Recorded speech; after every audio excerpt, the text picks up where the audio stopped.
We're very, very fortunate to have young people that come here, take an interest in the territory, and they can bring so much value, so many tools.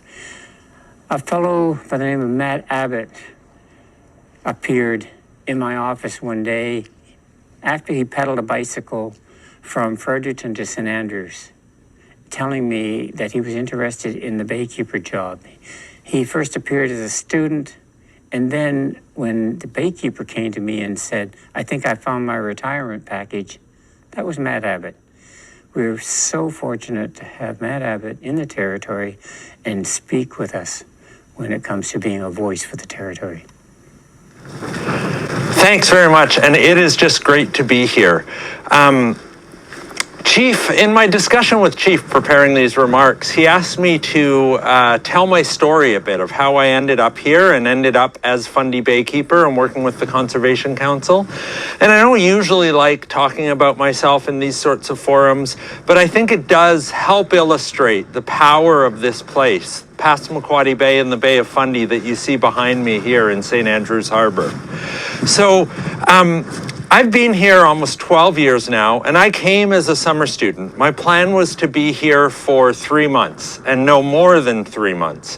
I came here without a great deal of knowledge of how the ocean functioned. I didn't know much about the Bay of Fundy, and I'd hardly spent any time on salt water.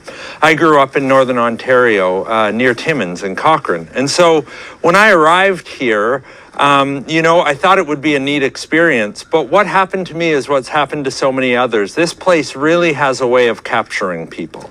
And I think everyone here at this forum understands that this is a really special place. So I arrived here with a plan to live here for 3 months, learn some interesting things about the Bay of Fundy, and then go on with my life. But very quickly I realized that 3 months wasn't enough time here. Spending time on the beach, and especially spending time on the water, you really realize quickly that this space is special.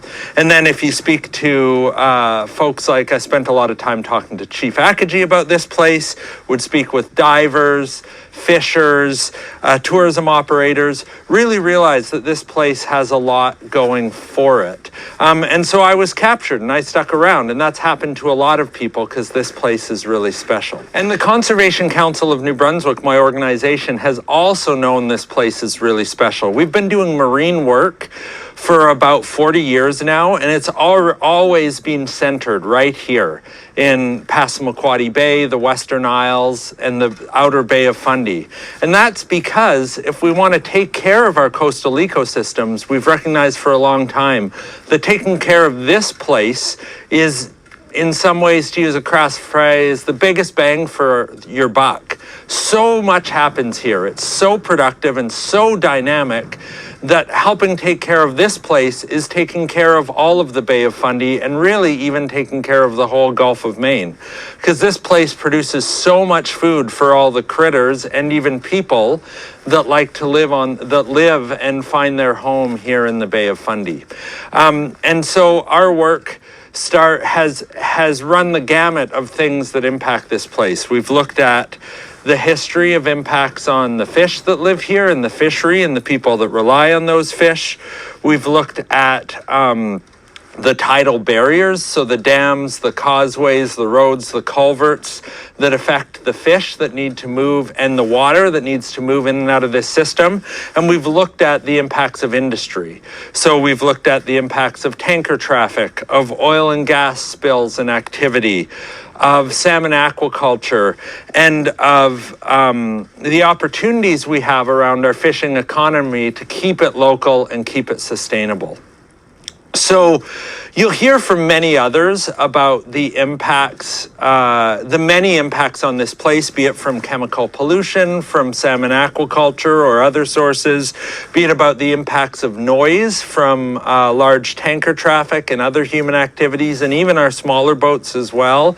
And you may hear about the local and global impacts on our fisheries here. But I think what really drives my work and the reason I've been here for 10 years and why I didn't leave after those 3 months and why I'm still willing to continue working and see hope in the future of this place is while we have many impacts, there's also a great deal of possibility for things to improve here. Yes, we see major impacts from climate change. We're seeing declines in critical fish species. We're seeing impacts from warming water. But this is a place with these big tides moving water in and out, mixing nutrients. This place is resilient. The ecosystem is resilient. Its people, the people here are resilient. The history of the Bescoto-Makati people here is the best testament to that resilience. And so that's why I think we've really got a hope of sustaining this place. I think my key message is that this place has changed. It will continue to change. But if humans give the natural environment the respect it deserves and manage our activities to limit the impacts, we can continue to see a really vibrant, dynamic ecosystem here, even as it changes. So I'll just close by really remarking, I'm sure we'll hear lots about the restoration of river herring of alewife on the Scoodic River throughout this summit. But I'd just like to close by really looking at that as a source of hope. So when I came in 2009, my job as a summer student was to work on a public-facing document. Now it would be a blog. At the time it was a printout I handed out at the market and that sort of thing, about the state of alewife or Gaspereau and this, what I was calling at the time the St. Croix River. I now know its traditional name, the Scoodic River. And we were looking at how much that fish had declined and how much potential for restoration there was. I wrote that document hoping that over the next 10, 20, 50 years, we could see improvements in this fish population. Little did I know that 12 years later, just a dozen years later, we'd see major improvements in this fish, that we'd see a dam coming out, and that we'd really see this coming together, led by the Bescoto-Makati Nation of Indigenous peoples, of NGOs, of governments even at times, to really seek the restoration of this river. We went from what felt like tilting at windmills to see teams of dozens of people working in the field every summer to improve the culverts, to advocate for the removal of dams, to get better fish passage. So something that didn't seem achievable just a decade ago, we're well on our way to treating this river properly and seeing the restoration of these fish. And when we restore alewife, also called Gaspereau, we restore food for